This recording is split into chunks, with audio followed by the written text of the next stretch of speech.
It's me ജിബിയ. ഇന്ന് ഞാൻ വന്നിരിക്കുന്നത് ഒരു അഡാറ് പ്രൊഡക്റ്റിൻ്റെ വീഡിയോ ആയിട്ടാണ്.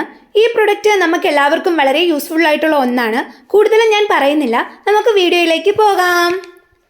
ബാദ്ല കമ്പനിയുടെ ഒരു അയൺ സ്റ്റാൻഡ് ആണ് ഇവിടെ കാണിച്ചിരിക്കുന്നത്. ഇതൊരു അടിപൊളി പ്രൊഡക്റ്റ് ആണ്. അയണിങ്ങിന് ഏറ്റവും സേഫായി യൂസ് ചെയ്യാൻ പറ്റിയ ഒരു പ്രൊഡക്റ്റാണിത്. ഇതിന് ഒരുപാട് ബെനിഫിറ്റ്സ് ഉണ്ട്. അത് എന്തൊക്കെയാണെന്ന് നമുക്ക് നോക്കാം. ഫസ്റ്റ് വൺ എന്ന് പറയുന്നത് ഇതിൻ്റെ ആൻറ്റി സ്കിഡ് ഷൂസ് ആണ്. നമ്മൾ അയൺ ചെയ്തുകൊണ്ടിരിക്കുമ്പോൾ ഇത് ഒരിക്കലും തെന്നി മാറാനായിട്ട് ഇടയാവുന്നില്ല. അതുകൊണ്ട് തന്നെ നമ്മുടെ അയണിങ് വളരെ സേഫ് ആയിരിക്കും.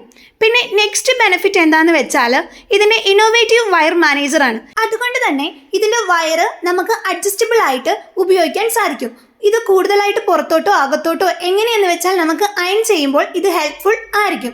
ഇതാണ് ഇതിൻ്റെ സെക്കൻഡ് വൺ എന്ന് പറയുന്നത്. പിന്നെ തേർഡ് ബെനിഫിറ്റ് എന്താണെന്ന് വെച്ചാൽ ഇതിൻ്റെ അയൺ ഹോൾഡർ ഹീറ്റ് റെസിസ്റ്റൻ്റ് ആണ്. നമ്മുടെ തേപ്പ് പെട്ടി അല്ലെങ്കിൽ അയൺ ബോക്സ് നല്ല രീതിയിൽ ചൂടായിട്ടാണ് ഇരിക്കുന്നതെങ്കിൽ പോലും ഇതിൻ്റെ ഹോൾഡർ ഒരിക്കലും ഡാമേജ് ആവാൻ ഇടവരുന്നില്ല.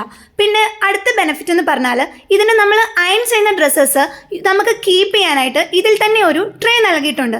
പിന്നെ ഏറ്റവും വലിയ ബെനിഫിറ്റ് എന്താണെന്നാൽ ഇതിൻ്റെ അയണിങ് സർഫസ് എന്ന് പറയുന്നത് അലുമിനൈസ്ഡ് ആയിരിക്കും. അതുകൊണ്ട് തന്നെ യാതൊരു വിധത്തിലുള്ള ഡാമേജിനും ഇത് ഇടവരുത്തുന്നില്ല. വളരെ ലൈറ്റ് വെയിറ്റ് ആയിട്ടുള്ള ഒരു പ്രൊഡക്റ്റാണിത്. 7 to 8 കിലോയാണ് ഇതിൻ്റെ വെയിറ്റ്. പിന്നെ ഈ സ്റ്റാൻഡ് ഫോൾഡബിൾ ആണ്, നമുക്ക് ഫോൾഡ് ചെയ്ത് സൂക്ഷിക്കാം. പിന്നെ ഇതിൻ്റെ ഹൈറ്റ് എന്ന് പറയുന്നത് അഡ്ജസ്റ്റബിൾ ആണ്. അതുപോലെ തന്നെ ഇതിൻ്റെ സർഫസ് ഡിസൈൻ ചെയ്തിരിക്കുന്നത് ഒരു ഷർട്ടിൻ്റെ രീതിയിലാണ്. അതുകൊണ്ട് തന്നെ ഷർട്ട് നമുക്ക് അയൺ ചെയ്യാൻ വളരെ ഈസി ആയിരിക്കും. ഇതിൻ്റെ പ്രൈസ് എന്ന് പറയുന്നത് 3749 രൂപയാണ്. ലിങ്ക് ഞാൻ ഡിസ്ക്രിപ്ഷൻ ബോക്സിൽ ഇടാം. അപ്പോൾ നിങ്ങൾക്ക് ഇത് മേടിച്ച് യൂസ് ചെയ്ത് നോക്കുക. അപ്പോൾ എൻ്റെ വീഡിയോ യൂസ്ഫുൾ ആണെങ്കിൽ ലൈക്ക് ചെയ്യുക, ഷെയർ ചെയ്യുക, സബ്സ്ക്രൈബ് ചെയ്യുക. ബൈ.